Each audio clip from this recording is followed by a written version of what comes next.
Voting doesn't matter. No matter how much you think that it does, it really doesn't matter. There's plenty of people that try to argue that, oh, this is the most important election of our lifetime, and if we don't vote, then the other side wins. And then you realize that that's what they say every single election.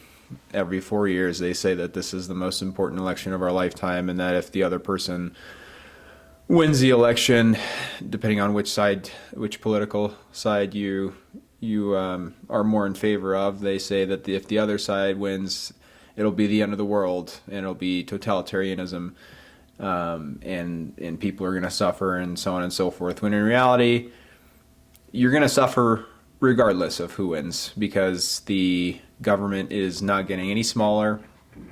It's not getting any less tyrannical. You can't vote your way out of tyranny. And the problem is going to remain the same regardless of who wins. Regardless of who wins, the government's going to keep getting bigger.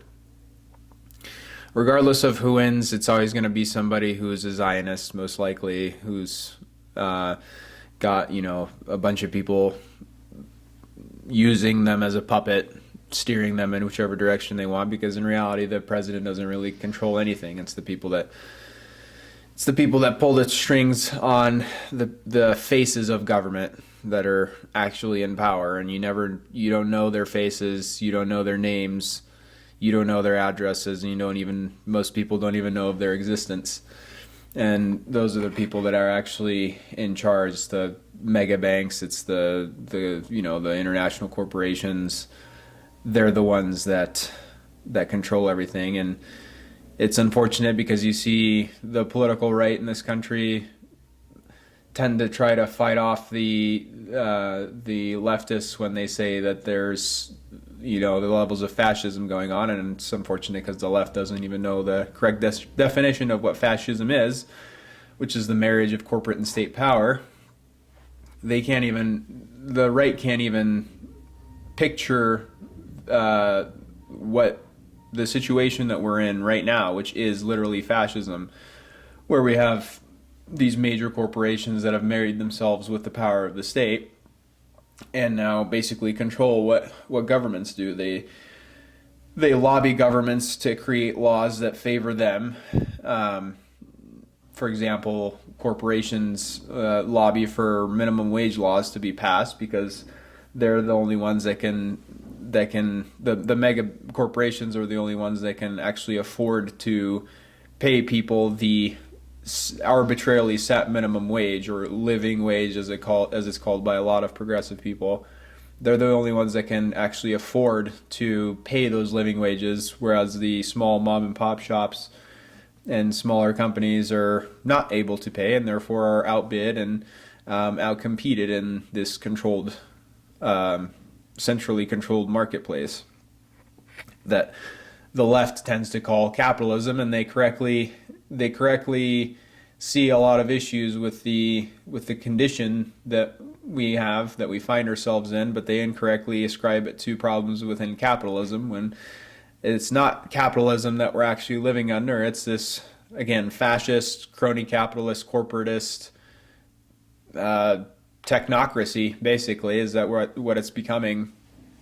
And it's not at all representative of what a free market economy is supposed to look like. A free market is devoid of any sort of centralized, coercive regulatory structure. It regulates itself, and therefore is a lot more efficient and a lot more productive as a consequence. But getting back to the entire point of the subject that I was getting at, and that voting literally makes no sense and is not effective at all at changing the way that things are. It's literally just like the toy steering wheel that you give your child on a short drive to the grocery store when they're sitting in the back seat and they're playing with the toy steering wheel. It's not steering the car at all. They don't have any control, yet they think they do. Just like voters think that they have any sort of say and any sort of control, when in reality they don't. And it's the most effective trick that's ever been devised by the ruling classes of the world, and the and the archons of the world, and it's just teaching people, it's selling people on the idea that because they can choose from two of the preordained or pre-chosen options that they have an actual choice, when in reality you have no choice in this matter. You have no choice as to whether you get regulated. You have no choice as to whether you'll be able to afford a house, or what currency you're allowed to use, or who you interact with. You have no choice in the matter. You're forced to interact with, to subjugate yourself to this monopoly on violence that we call government. And this is the unfortunate cycle in history that we find ourselves in, that the generations have found themselves in historically, where because we're bamboozled into thinking that we have this option and we have this civic duty to vote and to have our voice heard, and if you don't vote, you don't have the right to complain. And because generationally humanity has been duped into this modality of thinking, instead of thinking that you're not owed anything when you're put into this world. Nobody owes you anything in this world, and you're born as a free individual being, and nobody has the right to coerce you into doing anything. Instead of thinking that, people think that there's this thing called a social contract, and that you automatically give the green light to all the things that government does just because you were born in this specific geographical location. It's complete nonsense. It's complete nonsense that you automatically give consent to the nasty and immoral and horrific things that the state does simply because you're born into this geographic location. But that's the essence of statism, is just this utter and complete insanity. And it's even worsened by the fact that people are propagandized over the generations as well to believe that without this sort of monopoly on violence, that society would be absolutely chaotic, and that just the word anarchy that the word anarchy connotes chaos, that in the absence of these absolute horrifically the most immoral human beings that occupy these positions of power in government, that in their absence we would be absolute animals, and we wouldn't be able to know what we do with each other, and be the fittest, survival of the fittest. And they've done such a good job at brainwashing people into it that we still continue to allow these things to happen. We allow this cycle to continue, where we have revolutions, and those revolutions, mind you, we have these revolutions because of the tyranny of government. And then we have the revolutions, a bunch of people die, and then there's a rebuilding, and then the seed of the state gets sown back in, just like happened in this country. And we say, all right, we're going to have a government, and we're going to have this small constitution, or we have this small government that's obstructed and limited by this thing we call the Constitution. It's just a bunch of words on paper. And we're going to expect that this is the thing that's going to prevent the state from growing and repeating this never-ending cycle. And now I'm not saying that it wasn't a great idea I'm not saying that it was a bad idea to create something like the Bill of Rights, right? And that this country was entirely founded on poor ideas. I don't believe that at all. I think this country was founded on very beautiful ideas that unfortunately have been, lost through the passage of time and through the laziness of the people and what have you. But the argument that it's just the laziness of people that has caused the laziness and cowardice of people has caused this degradation in society, and this continuous, and in this circumstance in the United States, this reversion back to the same cycle throughout history of tyranny and oppression and revolution. I think it's faulty to say that it's just laziness and cowardice. It's the sowing of the seed of the state that is the necessary ingredient for these things to continue.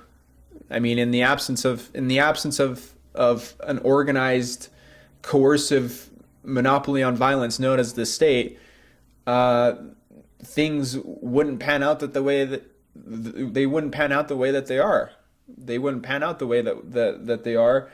Where currently we have a situation where the grip of the state is increasing and increasing and increasing, and we've recently just had the passing of the Department of Defense, whatever, reversion of posse comitatus, which is the law that says you can't use the military against civilians. And right before this election, boom, they just made it so that it's legal. It's legally okay now to do that, which is, again, absolute nonsense. But none of these things, none of this tyranny would repeat. We wouldn't have the surveillance state. We wouldn't have this police state. Any of this stuff had the seat of tyrannical power, the ring of power, not been sown at the beginning. Had we just stayed at the Declaration of Independence and called it good from there, history would have panned out a lot differently. But unfortunately, people still just can't. People can't give up the belief in government. They can't give up the belief in authority, and this self-perpetuating cycle self-perpetuates. It continues to repeat. People continue to suffer, and people continue to believe that their vote, when they go out every 4 years, they throw a piece of paper into a box and they think that they're productive, but they're doing their civic duty, when in reality they could be doing something a lot more beneficial and a lot more positive in their own lives, instead of wasting their time on throwing a piece of paper into a box and pretending like the ruling class gives a shit about what they wrote on that piece of paper. They don't.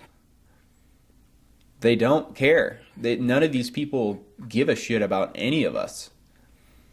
And it's time for people to start to realize that, because if we don't, then the cycle is going to continue until eventually people are just going to kill each other off, and we're probably going to go extinct as a consequence if this trend continues, because technology continues to improve and the weaponry that the states decide to arm themselves with continues to increase in complexity and in lethality. So I hope that people start to realize that voting absolutely does not matter in the grand scheme of things. And lastly, I'll also include the idea that some people might argue that, oh, well, the growth of government is not going to stop, and things, government might not go away, and we might not ever get like small government, but at least some things will be rolled back and some things are going to be fixed. But just as the author Robert Hicks, wrote in his book Crisis in Leviathan, he explains that governments have what's called this ratchet effect, where every time there's a crisis, whether it's a war, whether it's a recession, whether it's this, that, or the other thing, the reaction is always in excess of the emergency. And then once the emergency lapses, the rollback of the policies that were passed as a consequence or as a reaction to the emergencies never go back to the original point. And that's exactly how to the original condition, which is exactly how states always grow and become bigger and bigger and bigger until they explode, and that cycle repeats itself and revolutions happen. And so voting is not going to change that. While voting might roll back certain things, it's never going to get rid of this ratchet effect that always results in the increase and the broadening of the state's control over every aspect of everything that it can grasp control over. So that's all I have to say about that. Don't go vote. go do something productive. Go touch grass. Go spend time with your family. Go learn a new recipe. Go hike. Go fish. Do something other than waste your time voting for this crook or that other crook or this Zionist or the other Zionist or this puppet of the bankers versus this puppet of the military industrial complex. That's all I have left.